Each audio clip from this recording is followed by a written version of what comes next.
والعاقبۃ للمتقین والصلاۃ والسلام علی رسولہ الکریم اما بعد فاعوذ باللہ من الشیطان الرجیم بسم اللہ الرحمن الرحیم پڑھی الصلاۃ والسلام علیکہ یا سیدی یا رسول اللہ الصلاۃ والسلام علیکہ یا سیدی یا حبیب اللہ الصلاۃ والسلام علیکہ یا سیدی یا رحمۃ للعالمین وعلی آلکہ و اصحابکہ یا سیدی یا خاتم النبیین عزیزان من، آج میں قرآن کریم فرقان حمید سورہ نحل کی آیت نمبر 40 سے لے کے 48 تک کا ترجمہ تفسیر بیان کروں گا۔ اللہ کی طرف اللہ تعالیٰ مناجات کو صحیح بیان کرنے کی، حق بیان کرنے کی توفیق عطا فرمائے، مجھے اور آپ کو سن کر قائم دائم رہنے کی توفیق عطا فرمائے۔ اللہ تعالیٰ قرآن کریم میں ارشاد فرماتا ہے انما قولنا لشیء اذا اردناہ ان نقول لہ کن فیکون۔ ارشاد فرمایا کہ انما صرف قولنا ہمارا فرمان لشیء کسی چیز کے لیے، اذا جب، اردناہ ہم ارادہ کرتے ہیں، ان نقول تو ہم حکم دیتے ہیں، لہو اسے، کن ہو جا، فیکون ہو گیا۔ قرآن کریم میں ارشاد رب نے کوئی کہا کہ آسمان بن جا، بن گیا، زمین بن جا، بن گیا۔ رب صرف کہتا ہے، ہو جاتا ہے۔ رب فرما رہا ہے کہ میرا صرف اتنا صرف کہنا ہے، ہو جاتا ہے، کسی چیز میں کوئی کمی نہیں آتی اس کی۔ والذین ہاجروا، اور جنہوں نے ہجرت کی، فی اللہ، اللہ کی راہ میں، من بعد ما ظلموا، اس کے بعد ان پر ظلم توڑے گئے، لنبوئنہم، تو ہم ضرور انہیں ٹھکانہ دیں گے، فی الدنیا حسنہ، دنیا میں بھی بہتر اچھا ٹھکانہ دیں گے، وَلَأَجْرُ الْآخِرَةِ اکبر، لیکن آخرت میں اس کا بہت بڑا اجر ہے، لَوْ كَانُوا يَعْلَمُونَ، کاش یہ جان لیتے۔ یہ وہ آیہ کریمہ ہے کہ جب میرے آقا صلی اللہ علیہ وسلم کے جانثار صحابہ مکے میں موجود تھے، آپ کو ہجرت کا حکم یا ہوا، تو کچھ صحابہ ایسے تھے جن کو کفار مکہ نے پکڑ لیا اور ان کو مارا، اتنا تشدد کیا، چمڑی تک اتار دی ان کی، جن میں حضرت ابو جندل بن سہیل، حضرت سہیل، یہ ایسے صحابی بزرگ تھے کہ ان کو بڑا تشدد کیا گیا، اور سب کو در بدر کر دیا، گھروں سے نکال دیا۔ تو رب نے اس کا ذکر کیا ہے کہ والذین ہاجروا فی اللہ، جس نے اللہ کی راہ میں ہجرت کی، من بعد، اس کے بعد، ما ظلموا، ان پر ظلم توڑے گئے۔ فکر نہ کریں، لنبوئنہم، ہم انہیں دیں گے، فی الدنیا حسنہ، دنیا میں اچھا، خیر۔ کیا ملا؟ حکم ہوا کہ حبشہ ہجرت کر جاؤ، پہلے حبشہ نہیں، مدینہ میں ٹھکانہ دے دیا، مدینے میں ٹھکانہ عطا کر دیا ان کو، اور پھر یہ فرمایا کہ وَلَأَجْرُ الْآخِرَةِ اکبر، آخرت میں اس کا بہت بڑا اجر ہے۔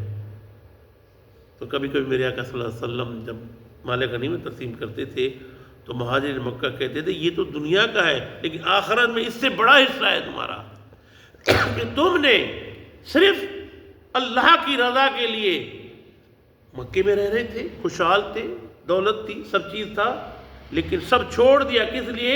اللہ کے لیے۔ اللہ کا حکم ہو گیا، اللہ کے حبیب کے ساتھ چل پڑے۔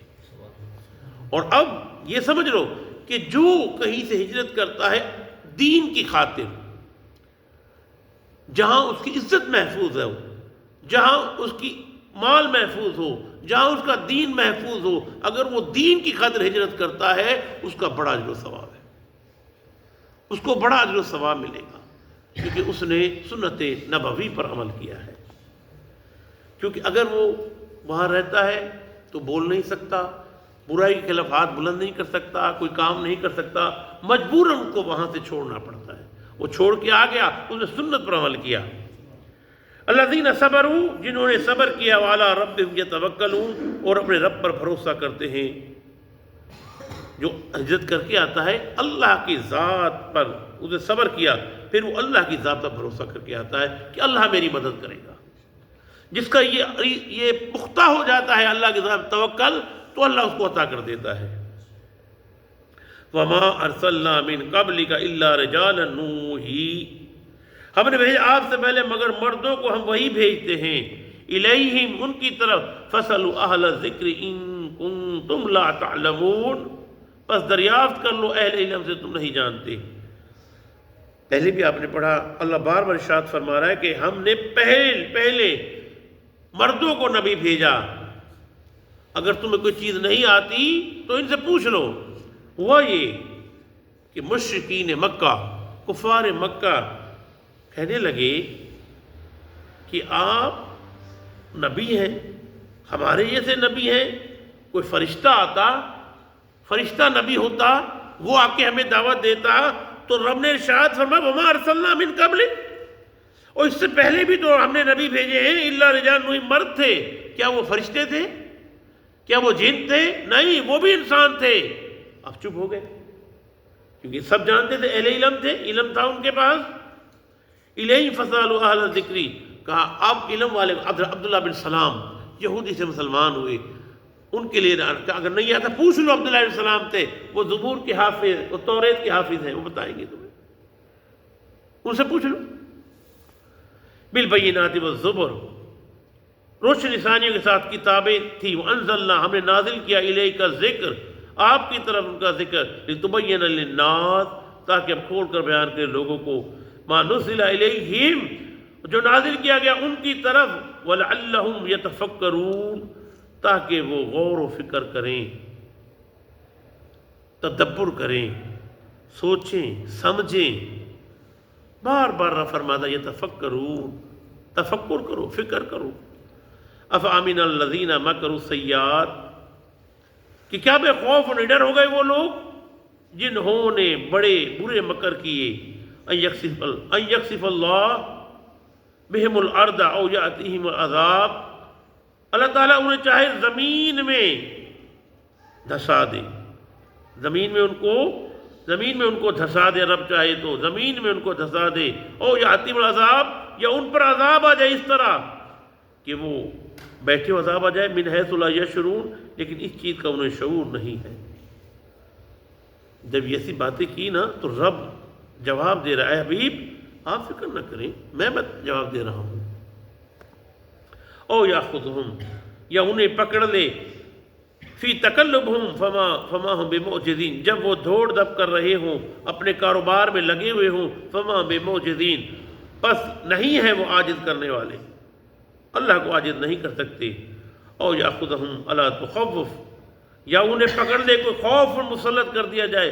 کہا کہ ایک بندہ ہے، وہ بس یہی کہتا ہے مجھے ڈر لگ رہا ہے، رب چاہے نا کسی کے دل میں خوف مسلط کر دے، جب خوف مسلط ہو جاتا ہے نہ وہ گھر سے نکلتا ہے نہ گھر سے باہر نکلتا ہے، یہ رب کی عطا ہے کہ بندے کو بے خوف کرتا ہے۔ وہ پیچھے اس کا ذکر آیا تھا، اگر خوف اللہ کا خوف چاہیے، جس دل میں اللہ کا خوف آ جائے تو وہ نڈر ہو جاتا ہے، جو اللہ سے نہیں ڈرتا بے خوف ہوتا ہے اس سے سب کا ڈر ہوتا ہے۔ رب فرما رہا ہے کہ ہم پکڑ لیں، یہ خوف زدہ ہو چکے ہیں، فَإِنَّ رَبَّكُمْ لَرَؤُوفٌ الرَّحِيمٌ، پس بے شک تمہارا رب جو بہت مہربان اور ہمیشہ رحم فرمانے والا ہے۔ اولم یروا الی ما خلق اللہ، انہوں نے نہیں دیکھا کہ جنہیں پیدا فرمایا اللہ تعالیٰ نے، من شیء اشیاء کو، یتفیعو، یہ بدلتے رہتے ہیں، ظلالہ، ان کے سائے، عن الیمین، دائیں طرف، عن الشمائل، بائیں طرف، سجدا للہ، یہ اللہ کو سجدہ کرتے ہیں، وہم داخرون، وہ اظہار عجز کا کرتے ہیں۔